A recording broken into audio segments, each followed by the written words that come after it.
बातमीपत्राला सुरुवात करूयात। ठाण्यामध्ये अनेक ठिकाणी मॉडेल रोड तयार केलेले आहेत, ज्यामध्ये अद्ययावत बस स्टॉप, ई टॉयलेट यासारख्या अद्ययावत सुविधा ठाणे महापालिकेने दिल्यात। याकरता 8,02,74,585 रुपये ठाणे महापालिकेने खर्च केले। हे मॉडेल रोड मात्र कागदावरच राहिलेत, प्रत्यक्षात थातूरमातूर कामे करण्यात आली आहेत। मात्र ठेकेदाराला पूर्ण बिल अदा करण्यात आली आहेत। पाहूयात। ठाणे महापालिकेत कोट्यावधींचा घोटाळा। मॉडेल रोडच्या नावाखाली कंत्राटदारांचा झोल। कंत्राटदारांनी थातूरमातूर काम केल्याचा आरोप।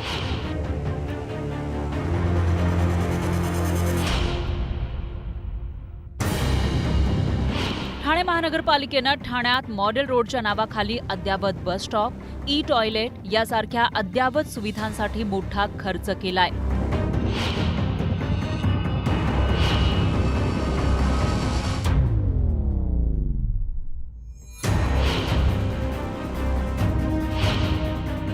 मात्र कंत्राटदारांनी थातूरमातूर कामं करत मोठा भ्रष्टाचार केल्याचा आरोप होतोय।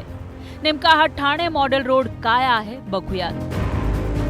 ठाणेकरांना अद्ययावत सुविधा देण्यासाठी मॉडेल रोड प्रकल्प सुरू केला। अद्ययावत बस स्थानक, बसायला बाकडे, ई टॉयलेट आणि आकर्षक लाईट खांबांचा मॉडेल रोड प्रकल्पात समावेश करण्यात आला।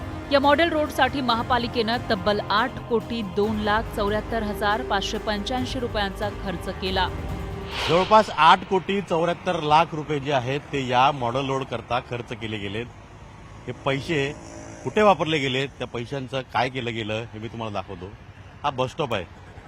ह्या बस स्टॉपचे 4 लाख रुपये सांगितले गेले आणि 4 लाख रुपये ठेकेदाराला आता देखील गेले गेलेत। वाटतं तुम्हाला पाहून हा बस स्टॉप 4 लाखामध्ये बनला असेल? यावरती इतके पैसे खर्च केले असतील। हा कचरा डब्बा 35,000 रुपये, या रोडवरती सुशोभीकरण ह्याचे वेगळे पैसे।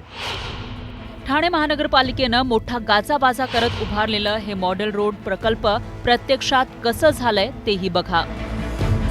महापालिकेनं अद्ययावत बस स्टॉप उभारण्यासाठी 8 लाख रुपये खर्च केले। मात्र प्रत्यक्षात साधे पाईप बसवून एक बस स्टॉप उभारलाय। दुसऱ्या बस स्टॉपवर छतच नाही।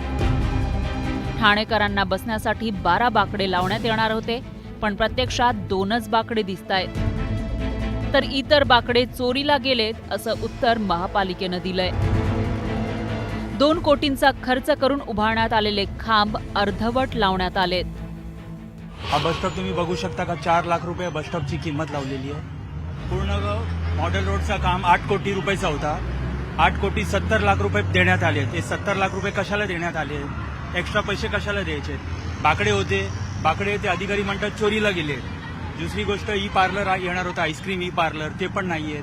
डस्टबिन लावले, 35,000 रुपयाचं एक डस्टबिन लावले, ते पण जागेवर नाहीयेत। ज्या तिकडे सगळे प्रशासकीय इमारती आहेत याच्या समोरनं चोरलं जात असेल तर खरंच हे हास्यास्पद आहे। आणि मग हा कॉन्ट्रॅक्टर कोण आहे याच्याबद्दलची खरं हा महापालिकेचा जावई आहे का, हाही एक प्रश्न याच्यामधनं उभा राहतो। निश्चितच याच्यामध्ये माननीय आयुक्तांना आणि त्याचबरोबर माननीय मुख्यमंत्र्यांनाही आम्ही निवेदन देऊ। माननीय उपमुख्यमंत्री ज्यांच्याकडे युडी आहे, माननीय शिंदेसाहेब यांनाही आम्ही विनंती करू की याच्यामध्ये सखोल चौकशी करून जो कॉन्ट्रॅक्टर आहे त्याच्यावर कारवाई झालीच पाहिजे। मुंबईनंतर ठाण्यात घर घेण्याकडे नागरिकांचा कल असतो, पण ठाणेकरांच्या कराच्या पैशातून त्यांना सुविधा मिळणार नसतील आणि थातूरमातूर कामं करून कोट्यावधी रुपयांचा मलिदा कंत्राटदार लाटणार असतील तर त्यावर कारवाई व्हायला हवी अशी अपेक्षा ठाणेकर व्यक्त करतायत। अजित मांढरे, न्यूज 18 लोकमत, ठाणे।